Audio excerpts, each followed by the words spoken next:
Here you go. Put that down. No, that's a real damn donut. That's a real damn donut. What you say, Chuck? That's a real damn donut. Drink some water. It could have been a really good week of SuperCoach. Could have climbed up the rankings a little bit, but copped a donut, and instead I've had a pretty average week, maybe even slightly below average. Got 2,131, and I moved down just over 300 spots, which is really disappointing considering with an extra player it probably would have been a 2,200 week, and I would have climbed into the top 10k, but got to live with it. I did win 2 out of 3 league matchups, so that was okay. The one I lost though was to Shorty, so that was the disappointing part. But let's move on to the team. So here's the team. In defense, Jake Lloyd was good. Zach Williams, we're waiting for a score like this. He went off against Sydney in the JLT, and he did the same on Saturday night. Really good stuff from him. Jack Crisp, his stats were good, but I don't know, I'm not sure where the 37-point difference in Dream Team and SuperCoach comes in. I know they have different scoring systems and all, but still it's a bit strange to see just a 79 from all the stats he got. I know he only got 5 contested possessions. I think it was 5 clangers as well, but 75% efficiency wasn't that bad. I'm just not sure. I feel like he deserved a bit more for what he did. I know the impact is a huge part into scoring, but if you get the stats, you still deserve the points. I don't know. I'm not sure. I feel like he deserved a little more than a 79.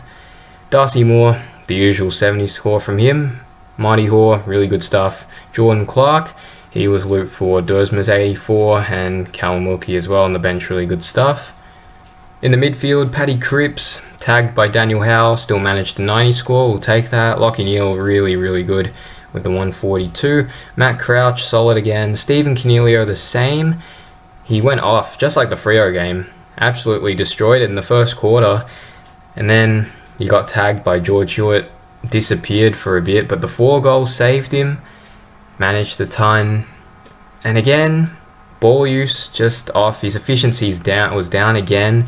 So if he can clean up the ball use, we could see some more 110 scores from him, and hopefully he can learn to cope with the tag better if he happens to get tagged again. They've got the Saints coming up, so you'd think Jack Steele would go to Josh Kelly if they use Jack Steele as a tagger, but if Cornelio goes off, then we might be seeing another tag on him again, but hopefully he can learn to cope with the tag better. Tom Liberatore, his lowest score of the season. I'll talk about him later in trades. Sam Walsh and Charlie Constable, good. Willem Drew will take it. Tom Atkins, not great, but still making some cash. Sydney Stack, really good stuff. 100% efficiency as well, so that's great to see. And Bailey Scott got dropped. The Rucks, what more can you say about those two? Brody Grundy, brilliant again. And Max Gawn had the vice on him, and he top scored in my team, so great to see. Dominated the ruck, and I took his vice captain score. And in the forward line now, this is where all the mess happens. It's completely my fault that I copped the donut this week. I just didn't prepare for a late out, which Rowan Marshall ended up being. So it's on me that I went from what could have been a really good week to an average week. So Paddy Dangerfield, he was good, but of course efficiency was way down, quite a lot of clangers, but ended off the game with a really nice goal. So we'll take a 90 score from him considering he didn't have his best game. Isaac Heaney, gotta hope Buddy comes back next week because he was playing a lot as a full forward, and we don't want to see that from Heaney. Michael Walters, the trade-in, I was pretty stoked after quarter time, after half time with the trade-in, and then he just got parked in the forward line for the majority of the second half, so that was annoying, but we know what he can do if he pushes up into the midfield, so hopefully he gets more mid-time against the Crows, but gee, it is a bit annoying seeing him in the forward line for the majority of a quarter. Tim Kelly was solid. I didn't really focus too much on the Hutchings matchups, but I'd assume he did go to him for parts of the game, and that might have been a factor into the lower score than usual, but we'll definitely take an 86 if that was the case after last time he got tagged, that's for sure. Rowan Marshall, obviously the late out, so I just used him as the captain loophole, and Will Setterfield there for Liam Baker's 84, and I'm very happy with that. Trade in went up, I think 75k around that, so really good stuff. Hopefully Baker can keep up that form. That's it for the team. Still very annoyed at myself for the setup that I had coming into the round. Definitely could have avoided that donut.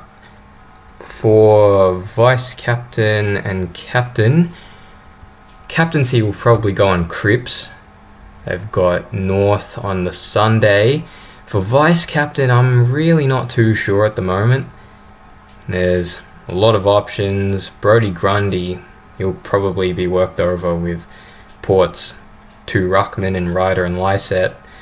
Gorn on McAvoy, not sure. Canelio is an option.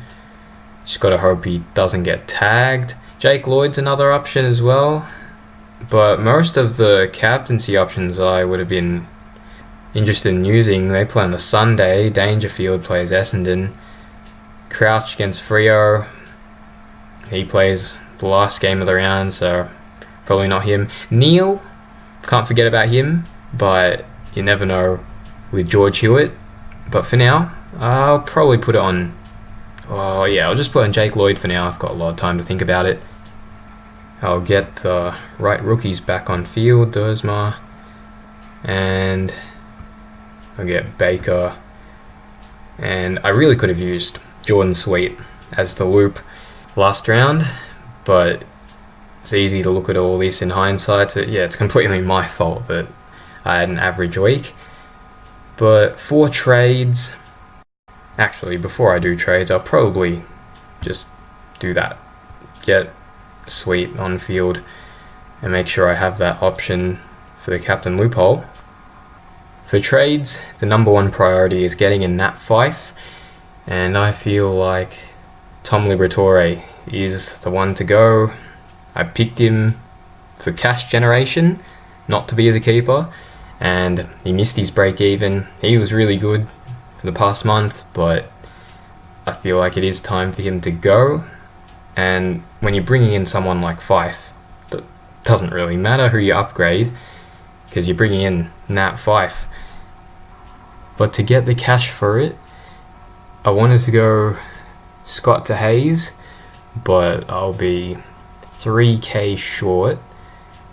I could go Atkins, but he can still beat his break even of 25, I believe it is. I know he's a slow burn, but at least he's making cash, and if Scott doesn't come back, then he's not making anything. Jordan Clark's another option, but there aren't many options in defence to trade into. Could be Lockie Young, Jay Lockhart maybe, but Hayes is definitely the better out of the 3 rookies, but I have to think about that one. So for now, the trade that I'm rolling with is Clark to Lockhart and Libba to Fyfe. Of course, I can reverse things if team selections force me to, but that's what I'll go with for now. I've got 50.1k in the bank with those trades. So the plan for the near future is to, of course, grab the fallen premiums, and Whitfield, number 1 for sure. I've got to get him into defense, and coming off an 86 and 45, I think he's got a 204 break even right now, so he is definitely one of the main guys that I'm looking at in a couple of weeks. Jack McRae as well, coming off a 97 and 85, definitely on the radar. Clayton Oliver's another one. It's not scoring badly, even though Melbourne is struggling, but I can see the 110s popping up if Melbourne can regain that form, so he's definitely one that I'm looking at.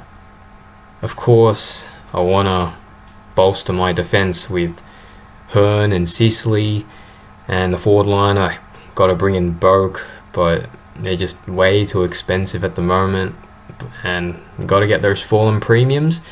So the time will come when I can get those guys like Hearn, Boak and Sicily, but Whitfield and McRae are a couple of the main ones that I'll be looking at in the near future. But yeah, that will do it for this video. Hope you guys had a good week, and I'll see you guys in the next one.